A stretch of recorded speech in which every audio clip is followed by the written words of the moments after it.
Hello, नमस्कार। आज हम लोग देखेंगे द्विग समास। इससे पिछली क्लासेस में हम लोगों ने तत्पुरुष समास, अव्ययी भाव समास और कर्मधारय समास जो है वो कंप्लीट कर लिया है। आज आगे बढ़ते हुए द्विग समास देखते हैं। द्विग समास के इसकी सबसे बड़ी जो विशेषता होती है वो संख्यावाची। द्विग समास की पहचान ही होती है। आप इसे कैसे पहचान सकते हैं कि इनमें संख्याओं का प्रयोग हुआ होता है। जैसे इसमें होता क्या है, 1 से लेकर 9 तक की संख्याओं का प्रयोग होता है। 10 के गुणन में, जैसे 10 के गुणन से तात्पर्य यहाँ है 10 के गुणन में भी शतक, द्विग समास होगा उसमें भी, ठीक है। गुणन में भी जो जो शतक होता है उसमें जैसे 100, 200, 700 इस तरह से शतक जो होते हैं उनमें द्विग समास होता है। जबकि यही नोट करने की चीज़ें हैं आपकी आगे, जो 10 से लेकर जो 90 तक की संख्याएं हैं उनमें कोई समास नहीं होता है। जैसे 10, 20, 30, 40, 50, 60, 70, 80, 90 जो ये दी हुई हैं इनमें कोई समास नहीं होता है। इसमें इसीलिए ऊपर लिखा था 10 के गुणन में भी जो शतक आएगा उसमें समास होता है, ठीक है। जैसे ये सही दे रखा है 700 का समूह या 700 का समहार, ठीक है। समहार का मीनिंग होता है समूह। ऐसे ही जैसे आगे दे रखा है आपका 64, यदि 64 है तो द्विग नहीं होगा, मतलब द्विग समास नहीं होगा, तब यहाँ पे आपका द्वंद्व समास होगा। या 25 है या 23 है, इसमें सब में क्या है, द्वंद्व समास होगा आपका। कैसे, जैसे 64 में कैसे आपको आप समझेंगे। 64 का मतलब है 60 और 4, ठीक है, ये आपका द्वंद्व है यहाँ पे। वैसे ही 25 में 20 प्लस 5, इस तरह से इसको तोड़ा जाता है, 20 और 5 ऐसे लिखा जाता है। जो और शब्द आता है इसका प्रयोग द्वंद्व समास में होता है, ठीक है। तो यहाँ ये समझाना चाहते हैं हम आपको कि जो ये है यहाँ संख्या, ये संख्याएं हैं, पर इसमें इन संख्याओं में द्विग समास ना होकर द्वंद्व समास का प्रयोग है, ठीक है। चलिए आगे देखते हैं। जैसे इसका एग्जाम्पल देखिए, बहुत ज़्यादा टफ नहीं है ये द्विग समास।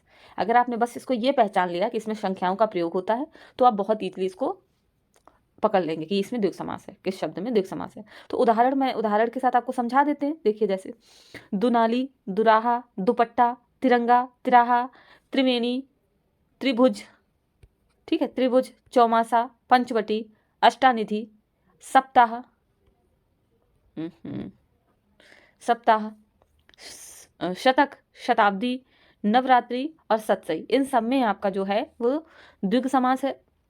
अब बस द्विग समास आपका कंप्लीट होता है। बहुत छोटा सा द्विग समास की पहचान बहुत इजी है कि इसमें संख्याओं का प्रयोग हुआ होता है।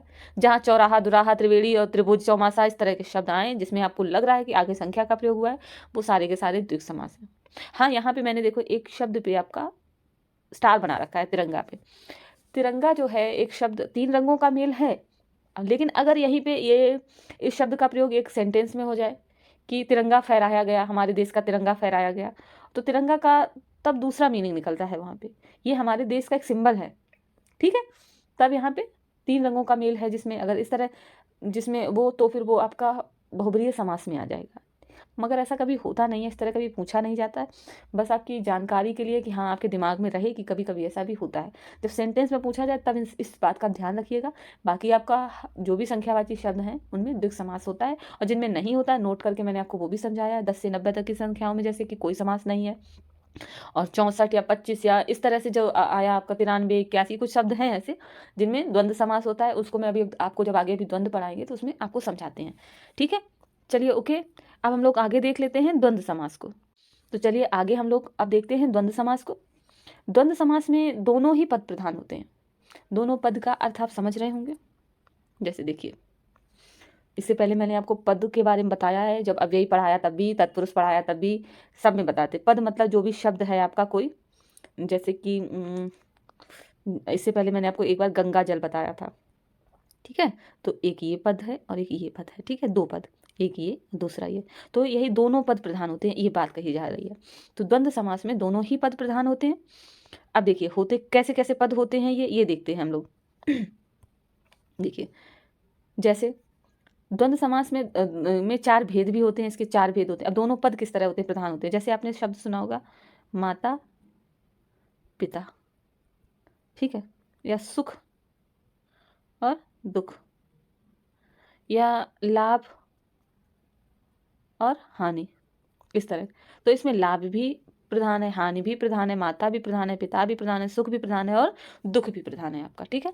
तो इसमें द्वंद्व समास में आपके दोनों ही पद प्रधान होते हैं। अब द्वंद्व समास के भी 4 भेद होते हैं। 4 भेद कौन कौन से, 4 भेद। इतरेतर द्वंद्व समास होता है, वैकल्पिक द्वंद्व समास होता है, समहार द्वंद्व समास होता है, और एक होता है संख्यावाची द्वंद्व समास। ये संख्यावाची द्वंद्व समास वही है जो अभी पीछे जब हम आपको अभी द्विग समास जब समझा रहे थे, जिसमें कह रहे थे कि किन किन संख्याओं में द्विग नहीं है, जहाँ द्विग नहीं होता है वहाँ द्वंद्व में आ जाते हैं वो, ठीक है, जो 64 और मैंने आपको वो समझाया। अब देखिए ये 4 जो भेद हैं इनकी कुछ विशेषताएं हैं। इतरेतर द्वंद्व समास में और शब्द का प्रयोग होता है जब शब्द विग्रह करते हैं, वहीं वैकल्पिक में या योजक चिन्ह का प्रयोग हुआ होता है। और तीसरा एक और चीज होती है, अधिकांशतः ना इसमें विलोम शब्द प्रयोग हुए होते हैं। विलोम शब्द जैसे आपको बताया था दुख सुख, ठीक है, दुख सुख, लाभ हानि, ये क्या है, एक तरह से ये सब विलोम शब्द ही तो हैं। तो इसमें वैकल्पिक द्वंद्व में हमेशा विलोम शब्द अधिकांशतः या का प्रयोग हुआ होगा या योजक चिन्ह लगा होगा इनके बीच में। समहार द्वंद्व समास में आदि चीजें आ जाती हैं, कई सारी चीजें एक साथ होती हैं। जैसे एक शब्द है बताएं, हाथी घोड़ा पालकी, हाथी घोड़ा पालकी। इसमें कौन सा है, समहार द्वंद्व समास, क्योंकि हाथी भी घोड़ा भी पालकी भी, इस तरह से। आगे देखिए और भी कई शब्द हैं, उदाहरण मैंने लिख रखे हैं, अभी आपको बताते हैं। संख्यावाची में और शब्द का प्रयोग हुआ होता है, जैसे अभी मैंने आपको बताया था 64, तो 64 को कैसे लिखा होगा, 60 और 4, तो यहाँ पे बीच में तोड़ते समय शब्द विग्रह करते समय और का प्रयोग हुआ है, ठीक है। तो संख्यावाची में और का प्रयोग होता है। अब इन्हीं का मैंने नीचे ये उदाहरण दे रखा है, आप लोग देखिए इसको सही से समझिए। देखिए इतरेतर में देखो जो आता है वो समझिए पहले, इतरेतर में जो है वो समझिए। अब देखो दूध रोटी, ठीक है, दूध और रोटी इसको लिख सकते हैं, और का प्रयोग होता है बीच में। देखिए इतरेतर में और का प्रयोग हुआ है, ये देखिए मैंने आपको बताया और का प्रयोग होता है। आगे हम लोगों ने और का ही प्रयोग कर रखा है। दूध और रोटी, दूध और रोटी, माता पिता, माता और पिता, राम बलराम, राम और बलराम, सीताराम, सीता और राम, स्त्री पुरुष, स्त्री और पुरुष। यहाँ देखिए वैकल्पिक में जीवन मरण, वैकल्पिक का मतलब ही है या तो जीवन या तो मरण, जीवन या मरण, ठीक है। यह डैश लगाया, 2-3 चीजें इसमें मैंने आपको बताई थी। वैकल्पिक में या का प्रयोग होगा, या योजक चिन्ह का प्रयोग होगा, या आपका विलोम शब्द होगा, अधिकांशतः ये चीजें हैं। तो आप इसमें तीनों चीजें देख रहे हैं, या आप इसको बोल सकते हैं जीवन या मरण, ठीक है, या आप इसको विलोम शब्द ले सकते हैं, जीवन का विलोम होता है मरण, सुख या दुख, या सुख का विलोम दुख होता है, आज या कल, आज का विलोम कल होता है। ऐसे ही आय व्यय यस या व्यस हो गया। समहार जो कि हमने आपको बताया था अभी कि आदि जिसमें होता है, जैसे आदि का मतलब और भी बढ़ाते जाइए आगे, तो दाल बाटी चूरमा आदि एक्सेट्रा, तन मन धन एक्सेट्रा, कंद मूल फल एक्सेट्रा, ठीक है, ये सब। अब आपका जो संख्यावाची है वो है 64, जैसे मैंने आपको बताया, 23, 25, 93, 25 में 20 और 5, 25 में क्या 20 और 5, ऐसे ही आपका 93 में 90 और 3, ऐसे नीचे क्या है आपका 81 में क्या 81 और 1, 80 और 1, 80 और 1, 81 हो गया, ठीक है। तो ऐसे है, ये संख्यावाची में आ गया आपका, ये आपका संख्यावाची में आ गया, ये आपका समहार में हो गया, ये वैकल्पिक हो गया, इतरेतर हो गया। द्वंद्व में इससे ज़्यादा कुछ नहीं होता है। ये भी बहुत 4 भेद जो हमने बताया, आपको जानना भी कोई बहुत ज़रूरी नहीं है, बस ये जान लिया अगर आपने कि इसमें और या योजक चिन्ह या विलोम शब्द, इन सब चीज़ों का प्रयोग हुआ होता है, तो बस आप ऐसे ही इसको पहचान लेंगे। बहुत ईजी है ये, द्विग और द्वंद्व बहुत टफ नहीं है, इनको पहचानना बहुत सरल होता है। जो कठिन है वो आपके कर्मधारय प्लस बहुब्रीय, बहुब्रीय भी बहुत कठिन नहीं है, बस कंफ्यूजन है कर्मधारय और बहुब्रीय में। तो समास में कुछ नहीं है, अगर आप अच्छे से पढ़ेंगे, आपने एक बार पढ़ लिया तो आपको नेक्स्ट टाइम दोबारा सिर्फ रिवीजन करने की जरूरत है, फिर से कभी पढ़ना नहीं पड़ेगा इसके लिए कि आपको फिर समझना है, इसको कभी नहीं पढ़ना पड़ेगा आपको, ठीक है, ओके। इसमें अगर आपको कुछ भी समझ में ना आया हो, जो कुछ भी ना समझ में आया आपको, तो आप प्लीज़ मुझे ज़रूर कमेंट्स करके बताइएगा कि आपको क्या नहीं समझ में आया, क्योंकि हमने अपनी पूरी कोशिश करी है आपको इसको समझाने में और अच्छे से अच्छे तरीके से समझाने में।